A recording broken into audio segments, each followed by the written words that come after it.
Assalamualaikum warahmatullahi wabarakatuh. Proses pengomposan. Dalam proses pengomposan terdapat beberapa faktor yang mempengaruhi keberhasilannya atau faktor yang mempengaruhi waktu dalam pematangan kompos. Di antaranya yaitu CN rasio dari bahan baku, jenis dan ukuran bahan baku, aerasi, kelembapan, suhu dan mikroorganisme pengurai di dalamnya. Kompos yang dibuat ini merupakan kompos dari limbah pekarangan. Ketika kita melakukan sanitasi lahan, pencabutan rumput atau pembuangan tanaman-tanaman yang tidak produktif lagi, kita tumpuk di situ, kita buat kompos.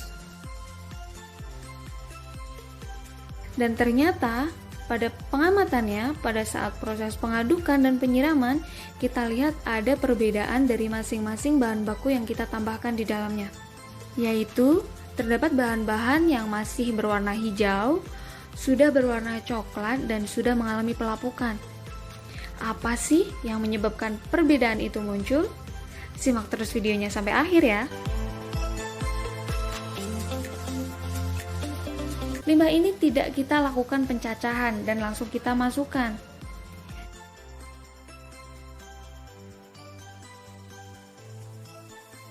Dan ketika kita melakukan pengamatan pada umur 33 hari, yaitu pada tanggal 13 September 2021, diketahui terdapat perbedaan kondisi dari masing-masing bahan yang ada di dalamnya. Terdapat bahan-bahan yang masih berwarna hijau, yaitu pada batang katu, meskipun dia ditambahkan paling awal, dan terdapat juga bahan-bahan yang sudah mulai mencoklat, berubah warna menjadi coklat, dan ada bahan yang sudah mengalami pelapukan. Hal ini disebabkan karena apa? Karena adanya perbedaan CN rasio dari masing-masing bahan yang digunakan. Rasio CN merupakan perbandingan antara karbohidrat dengan nitrogen. Pada umumnya, bahan organik segar memiliki rasio CN yang lebih tinggi, yaitu untuk dedaunan 50-60 dan untuk kayu yaitu lebih dari 400. Hal ini menyebabkan proses pengomposan dari limbah pekarangan memiliki angka kematangan dan pelapukan bahan baku yang berbeda, yaitu dedaunan lebih cepat mengalami perubahan warna menjadi coklat dan lebih cepat mengalami pelapukan dibandingkan dengan kayu yang hingga umur 33 hari ini masih berwarna hijau.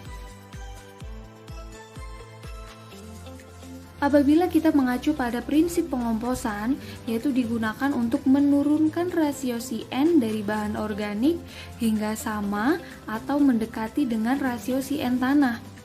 Rasio CN tanah yaitu kurang dari 20. Nilai CN kompos yang semakin besar menunjukkan bahwa bahan organik belum terdekomposisi sempurna. Dan sebaliknya, nilai CN kompos yang semakin rendah menunjukkan bahan organik sudah terdekomposisi dan hampir matang menjadi kompos. Dalam proses pengomposan atau perombakan bahan organik, itu melibatkan aktivitas dari berbagai mikroorganisme yang ada di dalamnya. Sehingga dalam prosesnya sangat memerlukan udara yang cukup ke seluruh bagian tumpukan untuk terus memasok oksigen di dalamnya. Nah, ini gunanya pencacahan, yaitu bertujuan untuk meningkatkan sirkulasi udara yang ada di dalam proses pengomposan tersebut. Ketika sirkulasi udaranya baik, maka kehadiran mikroba di dalamnya juga akan semakin tinggi. Sehingga dengan tingginya kehadiran mikroba ini, maka proses penguraian akan semakin cepat dan pematangan kompos juga akan semakin cepat. Oke, jadi seperti itu ya teman-teman. Mengapa dalam proses pengomposan dari limbah pekarangan itu ada bahan-bahan yang sudah berwarna coklat, sudah mulai hancur, dan ada bahan yang masih tetap hijau hingga 1 bulan. Jadi buat teman-teman semuanya yang mau membuat kompos dari limbah pekarangan, bisa dipilih nih bahan-bahan yang mau digunakan untuk bisa mempercepat proses pengomposannya.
Ini ukuran 200 liter ya.